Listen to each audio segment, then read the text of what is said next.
Hammaga salom. Hozir biz masalan men bir narsa haqida o'ylab qoldim.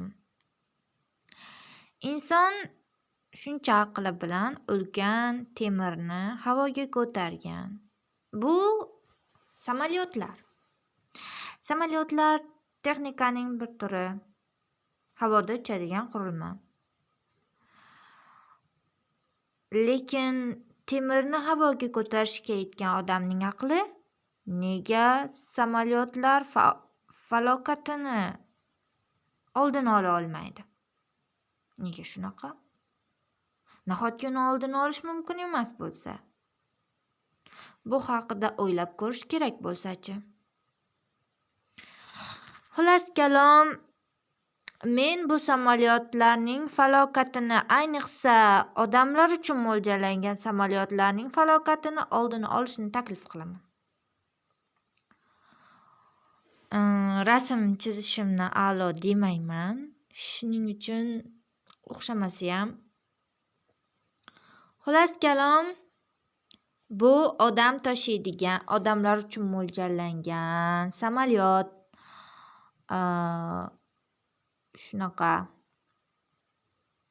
Bunaqa buni nimasi bor?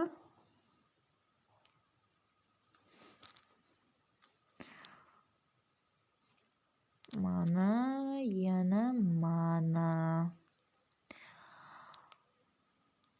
Xullas kalom, o'zi asli haqiqatda samolyotlarni qushlardan andoza olib qilishgan. Shuning uchun mana shunaqa samolyot. Xullas kalom, bu samolyot nima uchun halokatga uchraydi? Aynan mana shu savolning javobini topishimiz kerak. Bu samolyotlar nega falokatga uchraydi? Buning sababi juda oddiy. Siz attraksionda uchib ko'rganmisiz? Ha.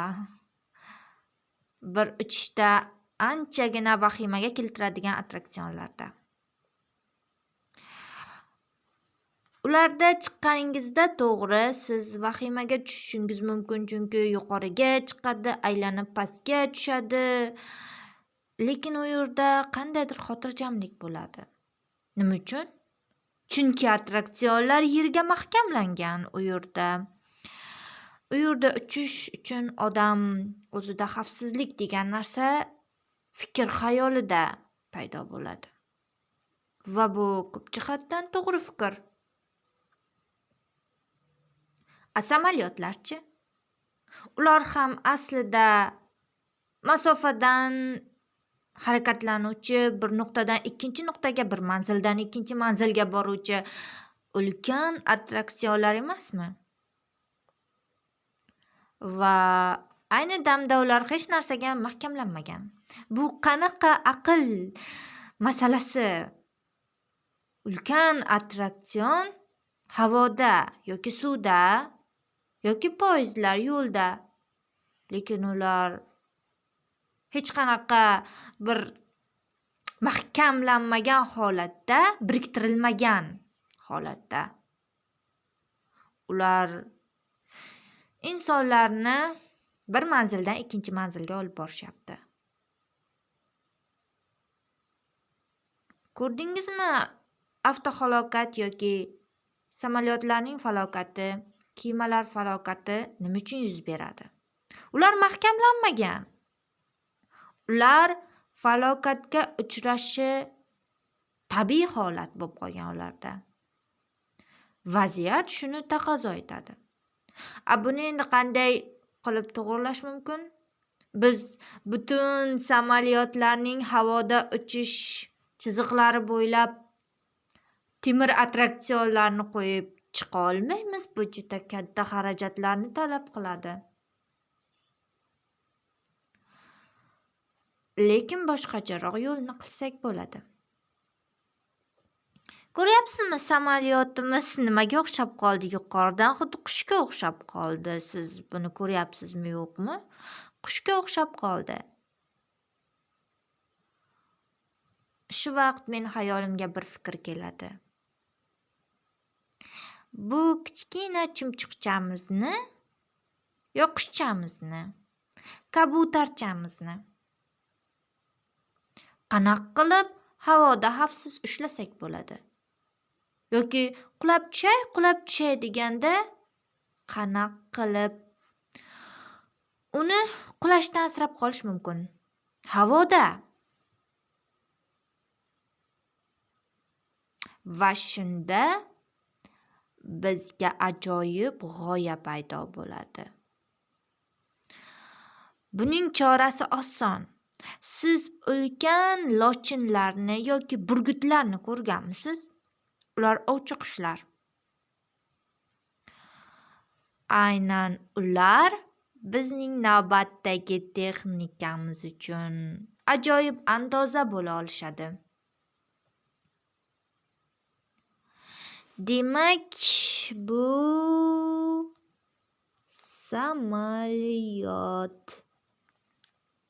samolyot.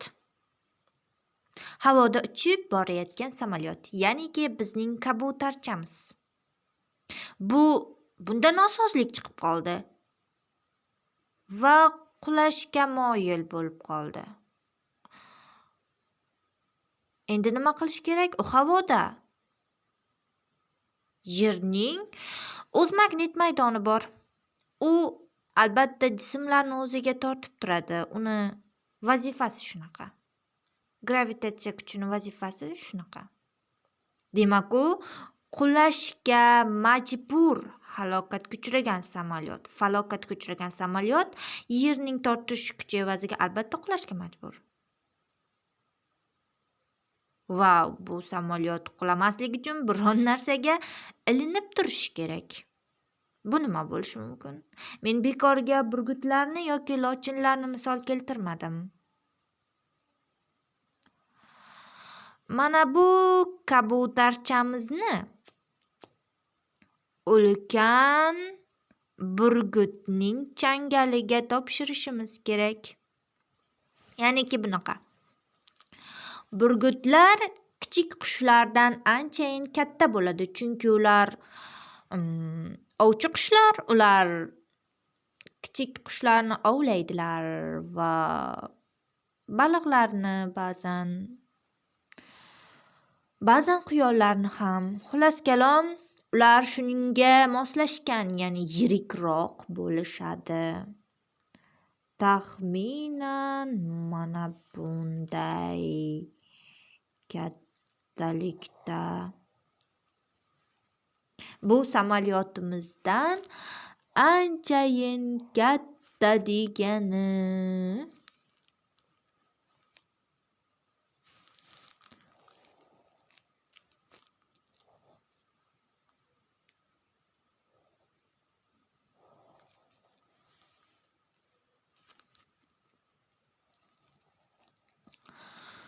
Shunaqa yana bitta samolyot bo'lish kerak. Va bunda yana burgutdan andoza olamiz. Bunda burgutning, ya'ni oyoqlari bo'ladi, mahkam changallaydigan oyoqlari. Shunaqa. Va biz bu texnika bo'lganligi uchun bunda ko'proq oyoq qilishimiz mumkin. Mana bunaqasiga.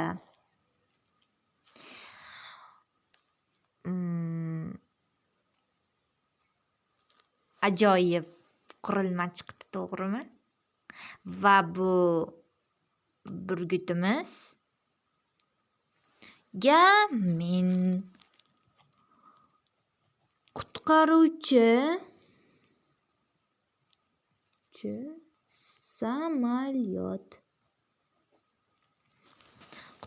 samolyot deb nom beraman. Bo'ldi, vaqti keldi. Shunaqa qutqaruvchi samolyotlarni ishlab chiqarib ishga tushirishning vaqti keldi. Qachongacha aviahalokatlarga yo'l qo'yib beramiz? Bularning oldini olish vaqti kelib bo'ldi. Buni faqat yasash va ishga tushirish kerak. Hozir bu narsa oddiy holat, texnologiya asridamiz. Shunaqa. Endi bu xuddi burgut kabi ishlasa, bu kabutarchamiz bo'lsa, bu agar aviahalokatga uchraganda burgutlarimiz bunga yordam berish uchun, buni tutish uchun yuboriladi. Bu nimaga bundan yirik? Chunki bu insonlarni tashish uchun mo'ljallangan samolyotni bemalol ko'tarib tura olishi kerak. Shuning uchun qutqaruvchi samolyotlarimiz hajman insonlarni yo'lovchi tashuvchi samolyotdan yirik bo'ladi. Shunaqa. Xullas kalom, endi bu yog'i xuddi burgutning changallari kabi. Shunga o'xshash va bu rivojlanish bosqichida bo'ladi.